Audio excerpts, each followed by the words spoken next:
The names of states are often so similar that one starts to wonder if they could be the same thing. Austria and Australia, Niger and Nigeria, Iran and Iraq. But no, the states are different and so different, and the coincidence of names takes on the format of irony. It seems that life itself decided to test a traveler's knowledge of geography. Today our story is about two Middle Eastern neighbors, Iran and Iraq, and how they differ, and is always about everything in order. And we begin with a simple explanation. Iraq is an Arab state. Iran is inhabited by Persians. Yes, you are right, the Persians, who time after time created one of the most powerful empires of the ancient world. In the order of narration, we will first tell about the history of Iran, then Iraq, and the differences between the cultures will become visible to the naked eye. At the end, we will answer the question posed. Welcome to Tehran. Iranian statehood is one of the oldest in the world, and according to written sources, it dates back more than 5,000 years. Until the XVI century, the state religion was Zoroastrianism, one of the first monotheistic religions in the world, which put in the center of attention just the personal actions of the human soul. Later on, Shiite Islam became the state religion. The main population of Iran is Persians, a people of Iranian group speaking Persian language. The number of 55 million people, of which 50 live in Iran, makes them the largest ethnic group of the state. Interesting fact by its structure, the modern Islamic Republic of Iran is one of the few theocracies in the world. After the Islamic Revolution and coming to power of fundamentalists, the public life and state structure are based on the norms of Sharia. On the one hand, this makes the state safe for tourists. On the other hand, if you like to party, you better go to the Netherlands. In its history, Iran has experienced many conquests.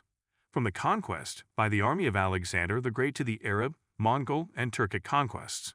One of these conquests, namely the Arab conquests, brought a new religion, Islam, to the realm of Zoroastrianism. Although in modern Iran some freedoms are truncated due to the theocratic nature of the state system, in general the country can be called free in terms of freedom of conscience, taking into account local specifics. In addition to Islam, the Constitution recognizes and protects a number of religious minorities: Christians, Zoroastrians, and Jews. Looking ahead, the Arab conquest not only brought Islam into the ranks of the Persians, but also caused considerable friction between the Persian population and the Arabs.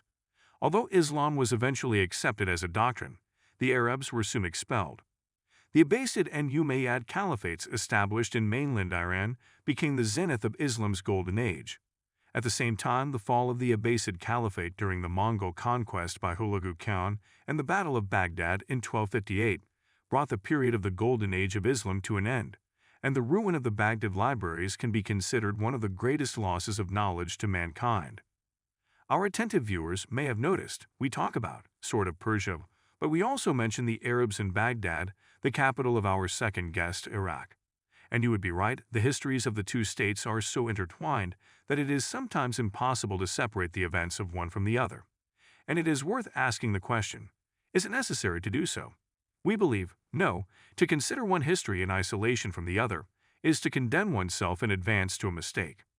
No matter what tragedies the peoples have experienced in the past, life continues in our time.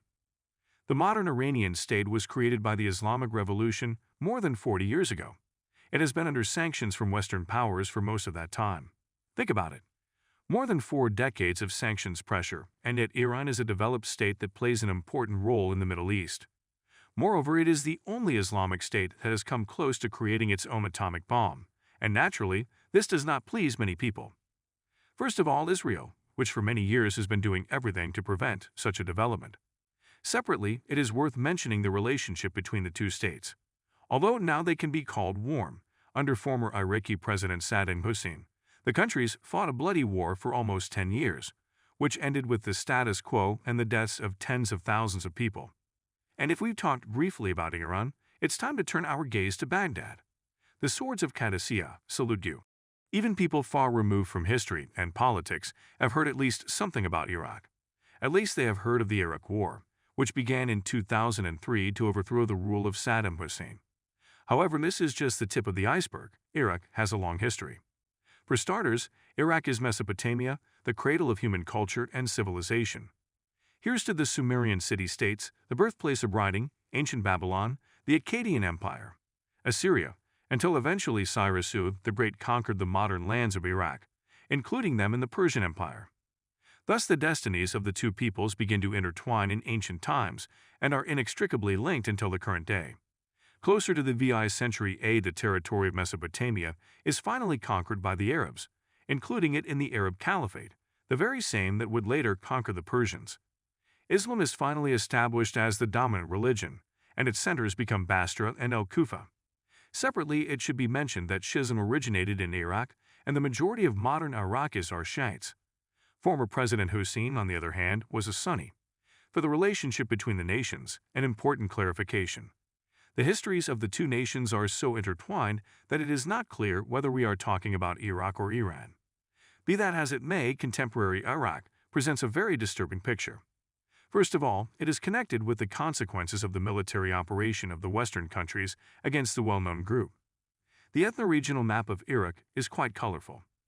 Shiites, Sunnis, Yazidis, Kurds, Christians. According to the most reliable censuses, Shiites make up the majority of the population and are naturally drawn to Iran. Whereas during the Sunni Hussein years they are poorly represented in government. In general, we can say that we have made a brief excursion into the history of Iran and Iraq. Let us now discuss what are the differences between Iran and Iraq.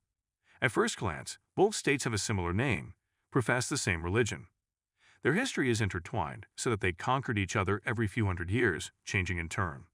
However, there is a difference, and it is too serious to ignore. As stated at the outset, Iran is inhabited by Persians and Iraq is an Arab state. Both countries have ancient traditions of statehood, but at the current historical juncture, Iraq is in complete decline. Moreover, many states are inseparable from them. In general, the main differences are the following: national, linguistic, religious, state structure, political. National, already discussed, Arabs and Persians. Religious, both peoples practice Islam, but Islam is of different persuasions. Iran is the largest Shiite state in the world. Iraq, while majority Shiite, is still a more Sunni country. For ease of understanding, imagine Orthodox Christians and Catholics, or Catholics and Protestants. The churches are technically Christian, but the differences between the churches are substantial. Language differences. In Iraq, Semitic Arabic is spoken. In Iran, New Persian or Farsi, of the Indo-European language family. However, at the present stage, the biggest difference should be highlighted. It is, of course, the state structure of the two countries. After the Iraq War, Iraq, although destroyed to a large extent, is a classical parliamentary republic, a federal state. Despite the strong influence of Islam, in comparison with other Arab and Middle Eastern states, Iraq can be called even a secular country. With a stretch, of course, the Iraqi constitution explicitly defines Islam as the state religion. Islam is the official religion of the state and the main source of legislation. With Iran, the situation is strikingly different. Iran is the second largest economy in West Asia after Turkey. It is a developing state with a powerful army, a sovereign policy, and a steadily growing economy. Moreover, the country is persistently moving towards the development of peaceful nuclear energy. Given the cost of development, not all countries can afford it. However, the key difference lies in the area of state building. Iran is an Islamic republic. Moreover, religion is so closely intertwined with public and state institutions that the state is rightly considered theocratic. That is, religious power prevails over secular institutions. Supreme power in the country belongs to the Shiite clergy and the supreme leader of the country. The president of Iran is, in our view, a prime minister rather than a full-fledged leader of the country. It is time to summarize all of the above. Iran and Iraq are close in religion, but different in language, culture, form of government, and political regime. Despite the fact that both countries profess Islam, there have been repeated tensions between them throughout history. Moreover, both countries at one time claimed leadership in the Islamic world.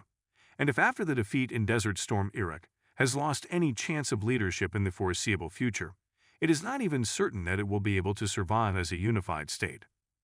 Iran continues its Middle East Cold War with the Kingdom of Saudi Arabia for leadership.